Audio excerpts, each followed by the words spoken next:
আগামী জাতীয় সংসদ নির্বাচনকে সামনে রেখে রাজনৈতিক দল ও প্রার্থীর আচরণ বিধিমালা 2025 প্রকাশ করেছে নির্বাচন কমিশন।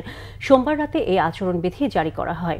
এতে প্রথমবারের মতো নির্বাচনী প্রচারণায় পোস্টার, ড্রোন ও কৃত্রিম বুদ্ধিমত্তা এআই ব্যবহারে কঠোর নিষেধাজ্ঞা আরোপ করা হয়েছে।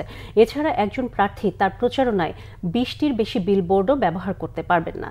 এক মঞ্চে ইশতেহার ঘোষণা ও আচরণবিধি মানতে প্রার্থী ও দলকে অঙ্গীকারনামা দিতে হবে।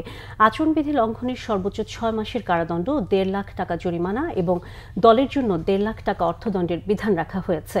প্রয়োজনে তদন্ত সাপেক্ষে প্রার্থিতা বাতিলের ক্ষমতাও রয়েছে ইসির। একই সাথে ইসির জারি করা নির্বাচনী আচরণ বিধিতে প্রথমবারের মতো পোস্টার ব্যবহার বন্ধ করে দেওয়া হলো। এতে আগামী জাতীয় সংসদ নির্বাচনের প্রচারে রাজনৈতিক দল ও প্রার্থীর কোনো প্রকার পোস্টার ব্যবহার করতে পারবেন না।